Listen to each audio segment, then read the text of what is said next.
বাজার থেকে আজকে একটা গোটা রুই মাছ কিনে এনেছিলাম। সেই রুই মাছের পেটে না সামান্য ডিম ছিল। আজকে সেই মাছের ডিমের বড়া তোমাদের সাথে শেয়ার করতে চলেছি। প্রথমেই খুব সুন্দরভাবে ডিমগুলোকে ধুয়ে নিয়েছি।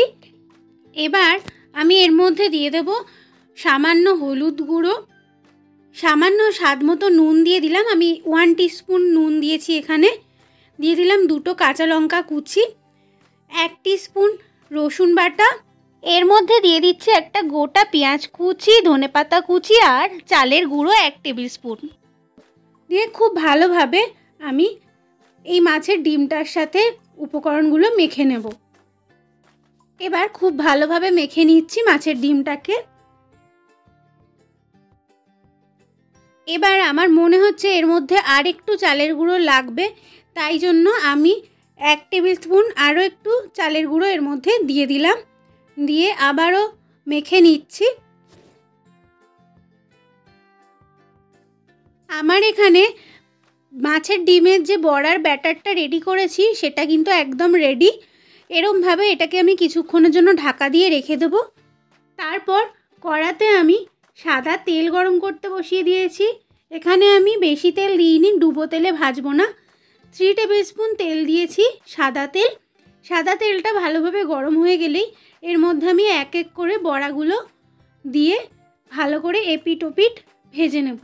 আর বড়াগুলো ভাজার সময় কিন্তু গ্যাসের আঁচটা একদমই কমিয়ে রাখবো, যাতে ওপরটা ভাজা হয়ে যায় আর ভিতরটা যাতে না কাঁচা থাকে। তাই জন্য গ্যাসের আঁচটা কিন্তু কমিয়েই আমাদের বড়াগুলোকে ভাজতে হবে। এরমভাবে মাছের ডিমের বড়া কিন্তু ভাজলে খুব টেস্টি হয় খেতে, আর খুব মচমচে হয়। তাই জন্যই আমি চালের গুঁড়ো ব্যবহার করেছি। এক পিঠ ভাজা হয়ে গেলে এবার কিন্তু আস্তে আস্তে খুন্তির সাহায্যে কিন্তু উল্টে দিতে হবে বড়াগুলোকে। খুব আলতো হাতে কিন্তু বড়াগুলোকে উল্টে দিতে হবে।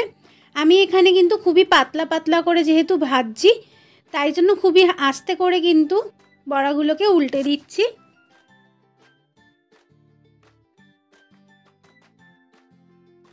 দেখুন এক পিঠ কিন্তু খুব ভালোভাবেই লাল লাল করে ভাজা হয়ে গেছে। এবার অপর পিঠটাও কিন্তু লাল লাল করে এরমভাবেই ভেজে নেব। আর গ্যাসের আঁচটা কিন্তু অবশ্যই কমিয়েই ভাজবো বড়াগুলোকে।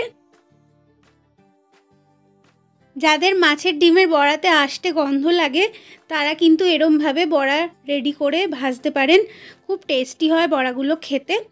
তো এখানে কিন্তু আমার বড়াগুলো প্রায় ভাজা হয়েই এসছে, লাল লালও হয়ে গেছে, দেখতেই পাচ্ছেন।